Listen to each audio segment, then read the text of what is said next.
O uso de celulares e televisores na infância e adolescência é debate em toda a família brasileira. Mas você já se perguntou quais são os prejuízos para o desenvolvimento se eles não receberem outros estímulos além dos que as telas proporcionam? As novas gerações, elas estão entendendo que as telas, diferente dos seus cuidadores, as telas são uma extensão do próprio corpo.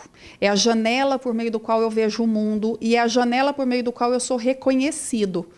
Os cuidadores não, a gente usa como ferramenta, um dispositivo que se eu quiser deixar fora do meu corpo, eu deixo. As crianças, os adolescentes desse tempo, não. Então, é muito perigoso quando a única forma ou a forma prioritária de relacionamento é estabelecida através das telas. Então, o prejuízo social muito grande, prejuízo acadêmico no desenvolvimento e nas competências escolares, o prejuízo no desenvolvimento socioemocional, porque eu não tenho um repertório real de relações, e o prejuízo do desenvolvimento físico mesmo, porque o que a gente consegue entender com dados atuais é que quanto maior o tempo de exposição a telas, menor o tempo de práticas esportivas e desenvolvimento do próprio corpo. Sabemos que, às vezes, o uso da tecnologia é uma das poucas opções que pais, mães irresponsáveis têm para manter os filhos distraídos enquanto exercem alguma atividade. Mas será que existem alternativas?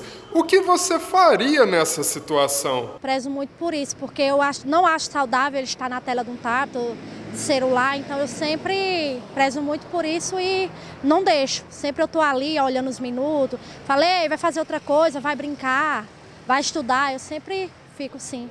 Se deixar, ele fica o dia todo. Eu tenho que ficar freando um pouquinho, puxando assunto, conversando com ele, porque se deixar, ele fica o dia inteirinho. Uma das dicas dos especialistas é mais simples do que parece. Dar o exemplo. Sempre que possível, passe mais tempo com a família e longe dos eletrônicos. Eu preciso aprender para mim, enquanto cuidadora, eu preciso aprender quais são os meus limites, quais são as funções dessa tela, para eu poder ensinar essa criança. Do mesmo jeito que eu ensino uma criança a usar o vaso sanitário quando ela está deixando a fralda, sou eu a responsável também por ensinar o uso e o manejo da tela. Só que para isso eu preciso, como cuidadora, entender qual é o relacionamento que eu estou estabelecendo lá. Porque, definitivamente, privar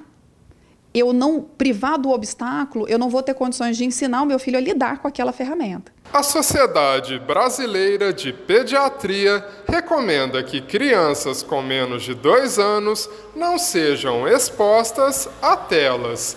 Já as crianças entre 2 e 5 anos, com supervisão, podem utilizar a tecnologia no máximo 1 hora por dia. Entre 6 e 10 anos, o tempo limite passa a ser 2 horas diárias, enquanto que 3 horas é o recomendado para quem tem entre 11 e 18 anos. Normalmente, assim, ele passa bastante tempo, né? Mas a gente procura dosar esse tempo para ele não ficar tão desgastante para ele, né?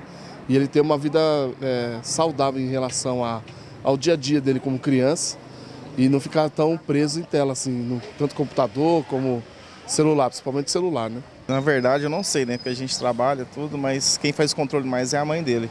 E você acha importante ter esse controle? Como que você vê essa questão? Sim, tem que ter um controle, questão de exame de vista, sempre tá usando óculos, mas é por causa disso mesmo, né? O reflexo do dia a dia. Mas até usando óculos eu acho que é mais que por causa do celular, desde pequeno. Para promover de forma adequada o desenvolvimento infantil, a recomendação não é privar, mas sim persistir em outras iniciativas para os pequenos, como, por exemplo, oferecer atividades recreativas que, de quebra ainda, fortalecem a relação entre a criança e os responsáveis. E normalmente o que acontece é que quando a criança recebe esses outros estímulos, eles se entregam. Eles não vão abandonar completamente a tela. esse é um sonho que a gente não vai viver mais. Eles não vão mais abandonar. Nós não estamos diante da mesma infância de 50 anos atrás, de 20 anos atrás, de 10 anos atrás. É uma nova geração que tem um outro chip de programação. Mas o corpo continua o mesmo, a natureza humana continua a mesma. E se eu ofereço alternativas de lazer e de exploração, eu ofereço condições para que a tela não seja o meio prioritário de relacionamento. Ele vai ser mais um que vai fazer parte dessa história, mas ele não vai ser mais o prioritário, trazendo tantos prejuízos que a gente já sabe que tem.